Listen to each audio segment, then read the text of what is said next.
Good morning, everybody, and welcome to What's Real in Real Estate, where we talk about what's really happening in the real estate market here in Las Vegas and all around the country. I'm Elie Morris with Signature Real Estate Group, and so glad to be here with you on a beautiful, beautiful Las Vegas Friday. Our weather could not be better. We're in the mid 70s today, mid high 70s over the weekend. Just, man, the weather's just been fantastic.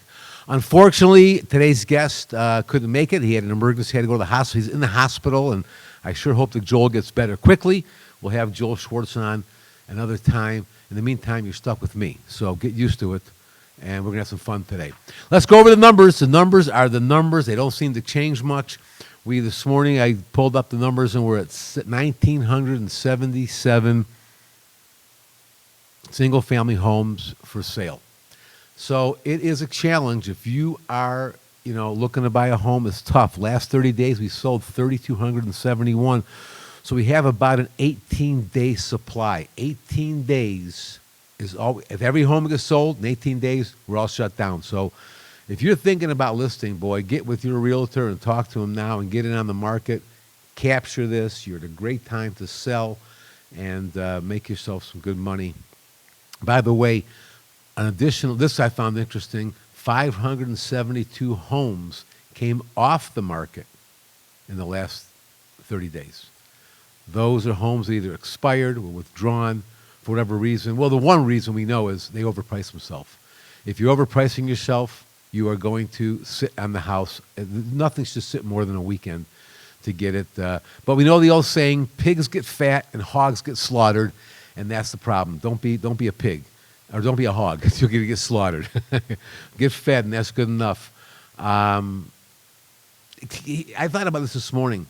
When you hear these numbers every single week, think about the real estate market like a straw. The numbers suck, the market sucks, and it's going to suck for a while. So, get used to it. In other words, drink heavy. And don't use a straw. Practice gulping. I think that'll make things a little easier for you, all right?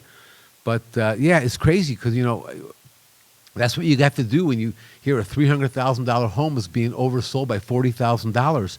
It just doesn't make any sense. But it is what it is. We're going to live with it and do the best we can to get through it. But, again, if you're a buyer, hang tough, keep looking, keep putting in offers, and do the best you can, be aggressive as you can. And sellers, price it right and get ready to move. Well, I think a few minutes to talk about something that is interesting to me because there's a variety of ways to do it, is titling. How people can title their properties. There's different ways you can do it. I've always bought homes when being married, and this is the most common way to title your home. It's called joint tenants with rights of survivorship. Now, what that means is that you and your partner, it doesn't have to be your wife, but you and your significant other, as long as you're legally a partnership, can buy a home, and then whoever passes away first, that person's half of their home automatically goes to the other party. So you avoid probate, you avoid any legal hassles. It's really the best way for a couple to title a property. It's called joint tenancy with rights of survivorship. The other one that's very common is called tenants in common. What that means is if Beta and I were going to buy a house, we each own 50% of the house. Now, when I die, my 50% if I don't have a will or a trust set up, my half is going to go through probate. So it's going to be a hassle for Beta if he wants to sell the house, and a hassle for my heirs if they want to avoid paying any probate costs. So it's a way that can be done. One of the advantages of tenancy, like that tenancy in common, is one owner can use their half as collateral, and it doesn't go against the other person's half. If one person has bad credit and can't, so that is one of the positives. But again, the negative is if one dies, the other half is in probate. So you do want to avoid that and avoid probate as much as you can. I'm in the middle of a probate sale right now that was supposed to have been done 2 weeks ago. We just got another extension. We're looking to the middle of June. And I'm hoping we close then because probate tends to drag on. So anytime you can avoid probate, avoid it. And that's one of the reasons I'm not a big fan of tenant in common. Now, sole ownership, that means you buy a house by yourself. Well, of course, you're going to be a sole owner. There's not much you can do about that. So, the only positive is you're making the decision for yourself. There's no one you have to deal with when you're making the decision. The negative is similar to tenants in common. When you die, unless you have a will and a trust, you're going to have to deal with probate. And so probate is, again, something you want to avoid at all costs. And, of course, the last way you can title it is buy the home and then put it into a trust. That way the trust owns the home. You would be the executor of the trust. You can name someone who's the executor of the trust. So when you die, it's has somebody that's a third independent party that can handle it for you. The only issue with that, you get in a little bit of a pissing match with that person, have a relationship problem, a little squabble. They could be hard on you and make things difficult. So again, personalities can make things toxic, and you don't want to do that. So again, my recommendation, and again, your best bet is whenever you're buying a home, see a lawyer, because I'm not a lawyer. I don't even play one on TV. There's nothing to do. I just know that joint tenancy with rights of survivorship seems to be the best way to go. Oh, the last thing is, remember, in Nevada, we are a community property state. In other words, if a married couple, I don't care how you title it, you've got 50% of everything is split. So be nice to each other. Otherwise, you could end up in probate or in court again. But yeah, we are, and again, anything like this, make sure you first consult an attorney, because they know a lot more about this than I do. And a title company, again, knows a lot about it, but they are not attorneys, and they are not there to advise you. They're just to make sure that the process goes smoothly and everybody's treated fairly. All right, let's talk about something I'm really excited about. Is May 1st is coming up, and that is going to be 80% occupancy. And I'm excited about that because I miss being out. I miss seeing people. But there's a lot of things cooking around town. We got a lot of things happening here in Vegas. Conventions are back, and they're back strong. The furniture show was here a couple weeks ago. They had a successful show. A lot of people came. It came off like a charm. They had a new building they introduced. So that was really positive. In June, the concrete show is coming to the convention center, our new convention center, which is finally going to get some activity. The concrete show is one of the bigger shows of the year. It is back. I saw that the Waste Expo begins today. Now, that's not a tokathon. It doesn't mean you're going to go get wasted. What it is it's a waste. It's like garbage, waste, that kind of waste. I know a lot of you out there are thinking, oh, boy, we can go to the waste-a-thon and get a little buzz on. But no. There are 14 conventions, though, that are scheduled between now and the end of May. Oh, by the way, the Tobacco Plus Expo is going to be here. Now, that one might be a tokathon. I don't know. I didn't read into it that much. But between now and the end of May, we have 14 conventions. You all remember last year, that same time period, we had 0. The whole month, almost the whole year, we had 0. So that's a big part of Las Vegas, and people love to come to conventions in Las Vegas, Nevada. And they're back. So, yeah, 14 conventions over the next maybe 6 weeks. Shows are back. I saw the Cirque du Soleil announce they're coming back in full force. Mystere is one of the first ones. Mystere over at the Treasure Island. We used to speak TI. Yeah, they're back up and running. And if you haven't ever seen a Cirque du Soleil show, I'm going to tell you, they're fantastic. They're jaw-dropping. What these people can do with their bodies is just amazing. But yeah, so shows are back. A lot of shows are open already. Many, many more are coming back. And on June 24th, the latest and greatest casino is opening up. Resort World is opening on June 24th. This place has 45 restaurants and bars. 45. And that's unbelievable. 117,000 square feet of gaming space. I saw rooms are now, they can get a room as low as $159. Celine Dion announced she's going to be one of the headliners there for a while. They got a 5,000 seat showroom just like they have at the Forum. and they have over at the park.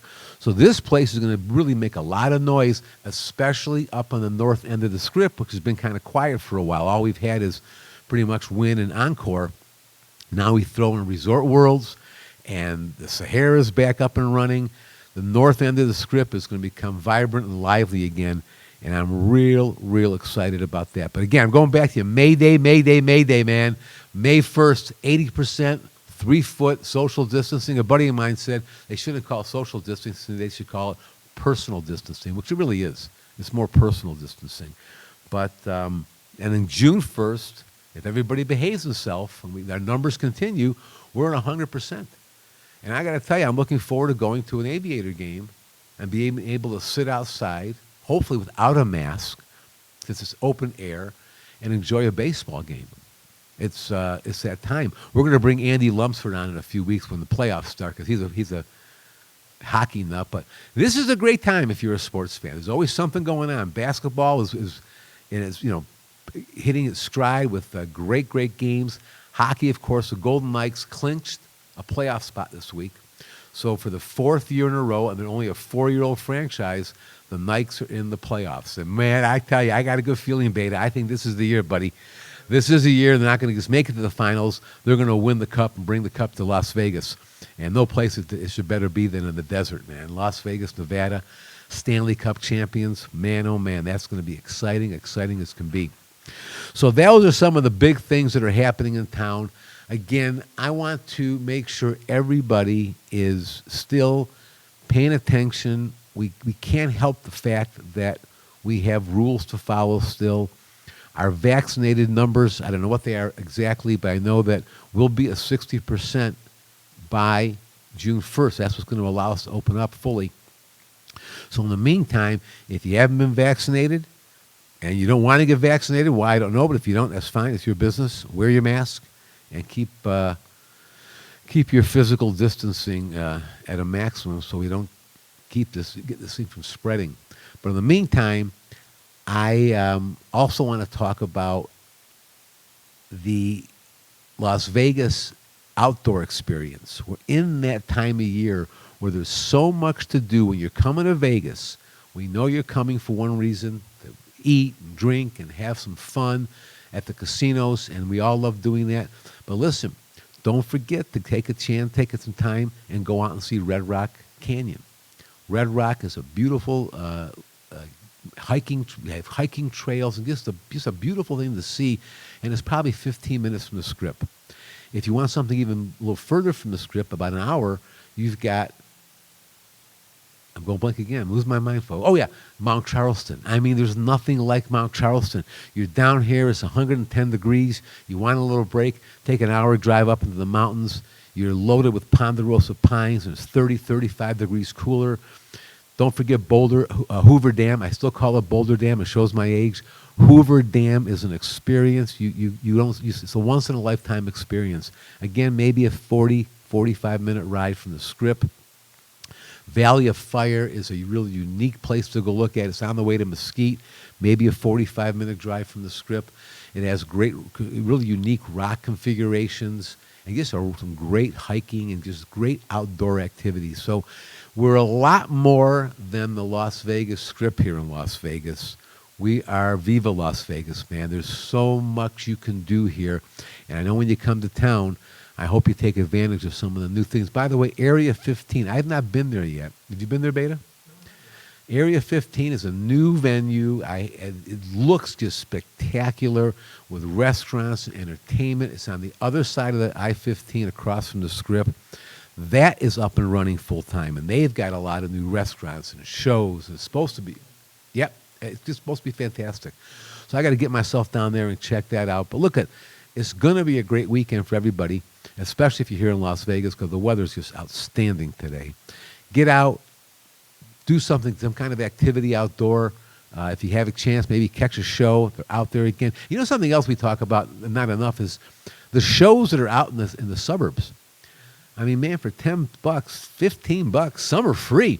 You see some fantastic entertainment because we are the entertainment capital of the world. And there are so many entertainers here that should be in a showroom but aren't. So they go out to a little club out in the suburbs. Maybe they're at the Rampart, and the entertainment there is free, or they're at Red Rock, and some of that is free. You see some fantastic, fantastic shows. So, look in the paper for those. Look online, the paper thing. Again, showing my age. What am I going to do, man? But yeah, go online and look in the paper. Look. I don't care where you look. Paper. Look at your neighbor's house. But there's so much happening. Just get out and take it in. Listen, I don't have a whole lot more for you. I should have prepared better, but my buddy is going to do well, and I can't blame him for getting sick. But I want you to have a great, great weekend. Again, May Day's right around the corner. May 1st, 80%. June 1st, 100%. Stay safe. Remember, we're not out of the woods. So just keep COVID conscious and be careful out there. Have a fabulous weekend. Next week, I've got a new restaurant opened up in town called Unique Eats. And I got to tell you, I'm bringing on Chef Dominic. He's a world-renowned chef. He's becoming a world-renowned actor now. He's been in a lot of movies. And Chef Dominic will be on next week. Following weeks, we've got Chris Bishop is coming on. We're going to bring Andy Lumsford on. And we're going to keep trying to bring you as much good information about Las Vegas as we can. So, Viva Las Vegas. Have a great weekend, and we'll see you all next week. Thanks. Bye-bye.